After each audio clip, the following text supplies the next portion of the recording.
After a massive wave of positive vibes for the Giants earning their first win against the undefeated Chargers in week 4, Giants fans were sure they'd be heading into this week on a 2-game winning streak as they were set to play the 0-4 Saints. Instead, the Giants had perhaps the biggest collapse of any team so far this season, going up 14-3, then turning the ball over 5 times and scoring 0 points for the rest of the game. Now, a completely deflated 1-4 Giants team is set to take on the defending Super Bowl champion Eagles on a short week. In a season that already seems lost for the Giants, many people are going to bet whatever they have against the Giants, and that wouldn't be a bad idea. But what if I told you there's a universe where they win this game against the Philadelphia Eagles, even just 1 out of 14 million, just like Doctor Strange said? It may sound ridiculous, and it would be to expect it to happen, but crazy upsets happen a couple times every single season. We just saw it 2 weeks ago with the Giants, and 3 top teams getting upset last week: the Bills, the Rams, and the Eagles. So I'm going to lay out the only way the Giants can upset the Eagles on Thursday Night Football. First off, I'm going to establish the obvious, which is why the Eagles are favored. First of all, they have a far superior roster when it comes to talent and experience. They have a stubborn run game, and even in a down year, it is carrying them to wins. Their defense seems to be one of the best in the NFL yet again, and that coaching staff they have is far better than the Giants. So what most people expect is that the Eagles will run the ball all over this Giants team, and that the defense is going to suffocate the rookie quarterback, Jackson Dart. Most would assume the Eagles should win by 2 scores, and I did too, but I checked DraftKings, and the Eagles are only favored -7. And I thought that's strange, pretty similar to the Chargers spread. Vegas doesn't seem to agree with the narrative, so why are they going to give the Giants a chance here? Last week, I even disagreed with Vegas having the Saints projected to win, so I'm going to look into this. And it's because of who the Eagles have actually been this season, and a few other variables that I will explain as we go along. So, let's talk about the Eagles' defense. The Eagles' actual defensive production has been pretty average so far this year. They've allowed the 13th most total yards in the NFL this year at 338 yards per game. And that is split into the 18th most passing yards and the 11th most rushing yards. So, allowing a lot more rushing yards than we're used to seeing from them. In terms of the opponent EPA per play against the Eagles defense, they allowed negative 0.05, which is 8th in the NFL, 8th best that is. But that number is mostly coming from a low completion percentage that they allow at 57%.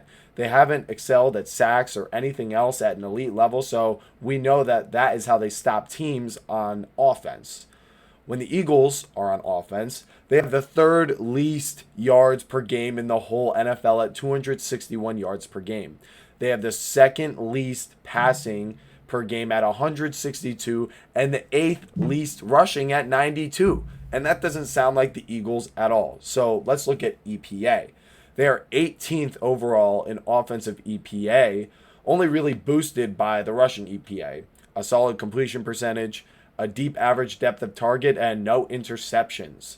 Many Eagles fans have also been critical of offensive coordinator Kevin Patullo's play calling, bringing up nasty memories of Brian Johnson in 2023 that led to the Eagles' collapse. Not really excelling at anything, but this does lead exactly into why the Eagles have still won games this year, which is turnovers. The Eagles are +4 so far on the year, and that doesn't include the 2 blocked kicks they had against the Rams and the blocked punt return for a touchdown versus the Bucs, both games that they won essentially by 1 score. So mix that with only 1 offensive turnover, a steady offense, and a defense that is hard to move the ball on, it makes sense that the Eagles are still 4-1. So that's who the Eagles are. Now, who's ready for some delusional optimism from this Giants fan? In terms of offensive stats, I would say it doesn't really make that much sense to compare the Giants' seasonal stats since they were starting with Russell Wilson. They played that Cowboys team, and they used to have Malik Neighbors. So this is what I'll do instead. Let's look at the teams that they've played so far since that change of losing Malik Neighbors and changing from Russell Wilson to Jackson Dart. And that would be the two teams of the Chargers and the Saints. The Saints rank 14th in defensive EPA allowed, which isn't as bad as we all thought. The Saints have allowed slightly less yards per game than the Eagles, but I think we know the Giants' offense was so bad against the Saints defense because they turned the ball over 5 times. The Giants were moving the ball in that game. But most interestingly, the Chargers defense allows the 7th least total yards per game in the NFL, much better than what this Eagles defense has been doing. When it comes to EPA, in that chart, they are very similar to the Eagles too, right next to the number 8 Eagles at number 9, allowing a low completion percentage, a far better sack rate than the Eagles, but the Eagles do a better job of containing the quarterbacks with a lower scramble rate.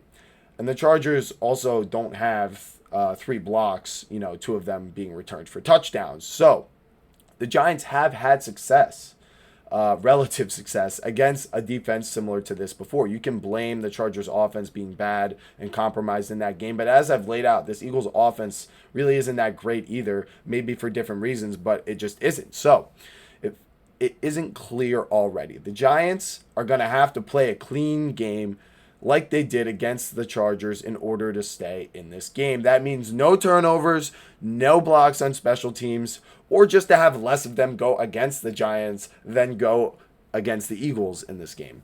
That's not likely, but it's the only way. The Eagles have fed off of these turnovers, and it's always what gives them the edge or wins them the game. And the only game they tied in turnovers and didn't have a blocked kick or punt, they lost, and that was to the Broncos. In that game, they only scored 17 points, were shut out in the fourth quarter, blowing a 17-3 lead and allowing 18 points on defense in the fourth quarter. The Giants need to study that film like the Bible and copy that game plan, since we don't really have one that works anyway. So now time for the last remaining variables. First, injuries. The Eagles look like they will be without Landon Dickerson for this game, and that will be big as the Giants' defensive front has struggled stopping the run so far this season. Dexter Lawrence is going to be an X factor for this Giants defense in this game, busting through double teams for TFLs and collapsing the interior of that comfy pocket Jalen Hurts is used to passing in. Now for the Giants' injuries, it looks like the Giants will be without Darius Slayton, and Jermaine Illuminor is going to be a game-time decision.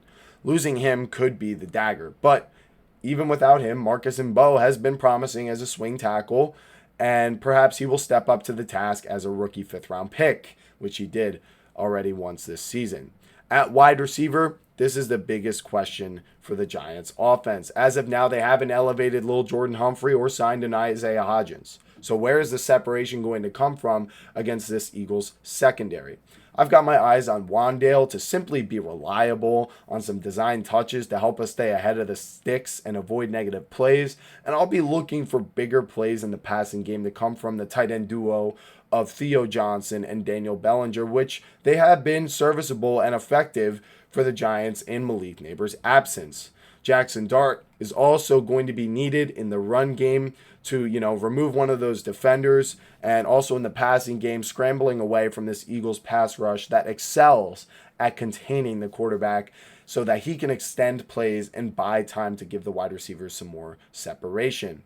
So finally, I got the last variable for you guys, and that is psychology. The Giants are used to being demoralized and losing team. This is their status quo. What just happened last week, they're used to it. They've been here many times before, and they always manage to pull off some trap game upsets against far better teams. Take, for instance, the Chargers, which is pretty much the same team where this just happened against. The same roster that the Giants used to upset the Chargers, they're going into this Eagles game with. They've got absolutely nothing to lose in this game and everything to gain. And you could tell this team is fired up from the way the players are talking right now. As for the Eagles, who have scraped by in every game and have just suffered their first loss in about a year, and there's drama currently. A.J. Brown is not happy again. Devontae Smith isn't either. And it seems the ugly noise from 2023 is re-emerging. And I haven't seen anything from them to suggest that this is going to get solved in a week. And in fact, less than a week. It's Thursday Night Football. It's a short week. The Eagles are going to need to fix all of this in time, clear out the frustration, and this loss of the Broncos game is going to be 4 days old in their head, and I don't think they're going to be able to do that. They have negative momentum at the moment, and this is the Giants' chance to pounce instead of letting the Eagles get a rebound game against this Giants team. So, to recap, the Eagles' offense and defense plays within a narrow margin of error that succeeds only when they play clean on offense and get special teams plays and turnovers going their way.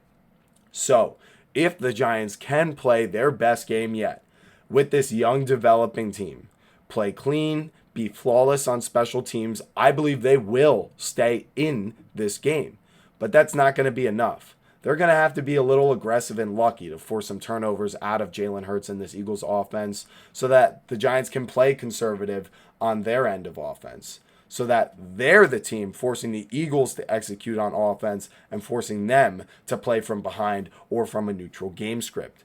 Perhaps a defensive touchdown for the Giants or a special teams touchdown could be the cause of this. A kick return touchdown, a fumble return for 6, a blocked field goal. It could happen for us too. In this universe that I've described, which is in no way impossible, I think the Giants would win in this case 20-17. That would be the Giants +7, obviously, and under the 40.5. I don't think if this game gets very high scoring that the Giants will be able to keep up because the Eagles' strength is their defense. Will I be officially predicting this? I don't think so. But I'll have an official post up on the channel before the game after the final injury report is released. But as things stand now, I do think the Eagles' offense will struggle in this game on the short week, and the Giants will end up covering either way. So that is the only way the Giants can upset the Eagles on Thursday Night Football. Thanks for watching. If you enjoyed the video, drop a like and let other Giants fans know that there is a chance. Tell me in the comments, am I crazy, or could you see the Giants actually pulling off the upset and setting the Eagles into a total free fall? And if you want more delusionally optimistic takes on the Giants, subscribe for more of that. That's all I got for you guys in this one, and I'll see you in the next one. Peace out.